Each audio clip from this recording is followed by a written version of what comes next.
Bonjour et bienvenue sur la capsule d'enseignement portant sur les caractéristiques de la phrase. Le cycle visé par cette capsule d'enseignement est le premier cycle, le niveau, la deuxième année, puis la discipline, le français. Tu connais maintenant les 26 lettres de l'alphabet et beaucoup de mots qui sont formés à partir de celles-ci. Ah oui, mais en ce qui concerne la phrase, comment est-elle formée déjà? Elle est formée à partir de mots. Tu as maintenant les connaissances nécessaires pour apprendre les différentes caractéristiques de la phrase. D'abord, elle commence par une majuscule et elle se termine par un point.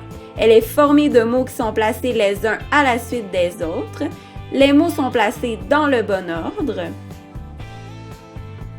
Le sens de la phrase peut être réel ou imaginaire. Et la phrase contient toujours un verbe. Voici maintenant des exemples qui t'aideront à mieux comprendre les différentes caractéristiques que nous avons vues. Alors, la première caractéristique est que la phrase commence par une majuscule et qu'elle se termine par un point. Dans l'exemple « Les écureuils mangent des noix », il est possible de percevoir que la majuscule et le point ont bien été ajoutés. Tu les verras, ils sont mis en gras. Dans ce même exemple, tu peux percevoir que la majuscule et le point n'ont pas été ajoutés. Ensuite, la deuxième caractéristique est que les mots sont placés les uns à la suite des autres.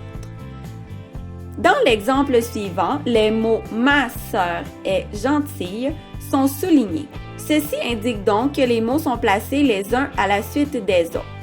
La flèche, quant à elle, vient indiquer que dans une phrase, les mots vont toujours de gauche à droite.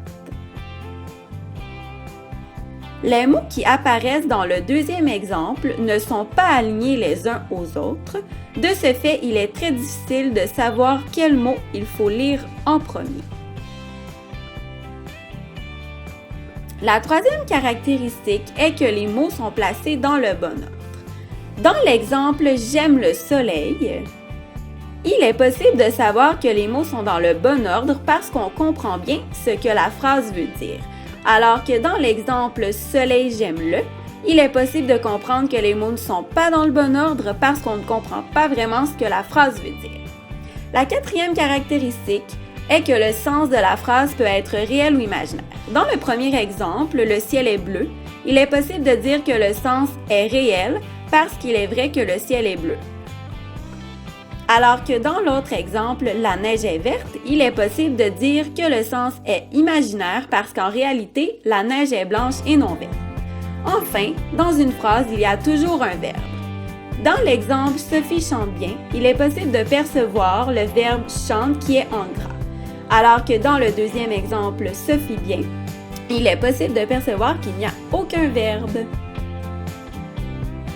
Tu es maintenant prêt à reconnaître des phrases dans un texte en observant les 5 caractéristiques de la phrase. Merci et à bientôt!